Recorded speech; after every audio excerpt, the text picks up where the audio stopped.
You're welcome, faithful viewers, to the first edition of the week, Prime Flash on My Media Prime with me, Audrey Zatsa. At least one person by name Ngwa Pascaline has died after a ship called Favor heading to Cameroon capsized in Malabo, Equatorial Guinea. This was in the evening of Friday, December 3. The information, which is contained in a communique signed on December 4, 2021 by the Cameroonian ambassador in Malabo, Jean-Claude Owona, states that 19 travelers, including the captain of the boat of Cameroonian nationality, were found alive. According to the ambassador, once alerted by the distress message of the shipwrecked vessel, the maritime authorities of both countries mobilized search and rescue operations in their respective territories. The survivors are currently under medical care at the General Hospital of Malabo, while the deceased was deposited in the morgue of the same hospital. Denizens of the Ntarikon neighborhood, Barmenda chieftown of the Northwest region, woke up on Sunday, December 5 to roadblocks. Though the reason for the roadblock is still to be ascertained, locals said sounds of deafening gunshots were heard in Alakuma and along the Barmenda-Mbengui stretch of road, with stones, benches, burnt carton tables used in barricading the tarred road. Police officials were spotted on the scene.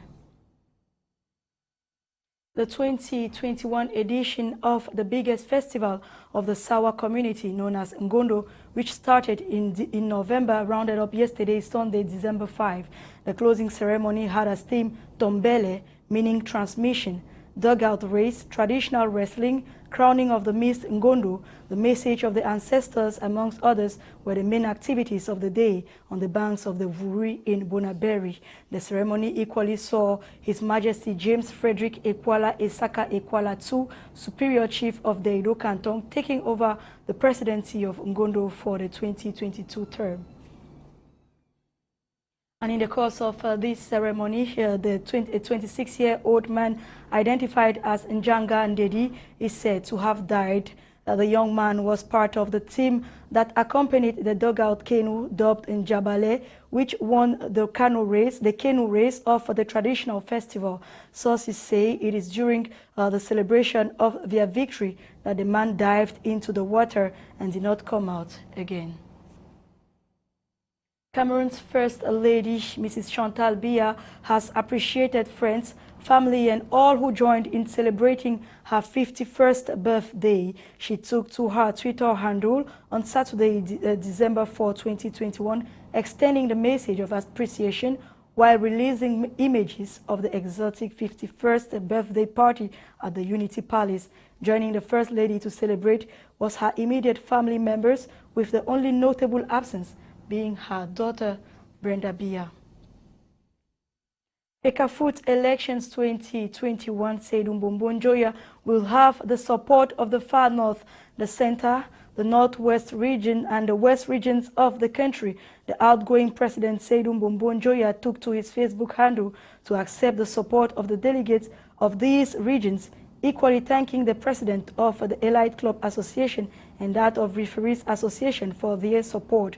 He was in the northern part of Cameroon over the weekend with the main aim to convince the votes of these parts of the country to make, or the notables of this part of the country to make the gesture that is needed on December 11 in his favor. He was in the company of the delegates of the far north, the president of the Regional League of the Center, the West, the Northwest, the president of PWD, the delegate of the Association of Referees, and some members of parliament.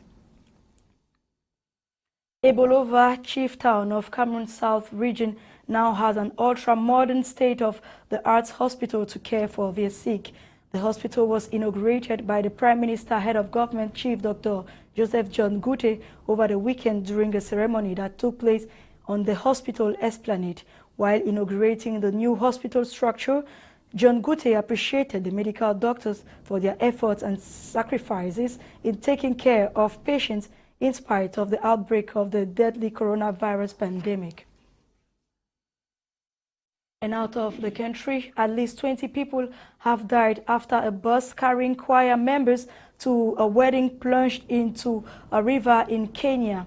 The incident occurred over the weekend, according to Mwingi East Sub-County Police Commander Joseph Yakam. The driver tried to steer the bus past a flooded bridge, but the strong current swept the vehicle into the river.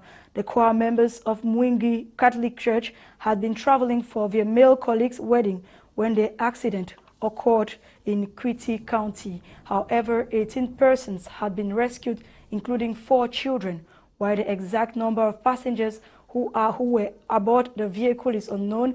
Officials said the incident is under investigation. That was it for today's edition of Prime Flash, ladies and gentlemen. Thanks for watching. You have details and more stories in our 6:30 p.m. Prime News with Font Quinta. Coming up next is In the House with Eileen Sama, and ladies, have a nice time. Bye.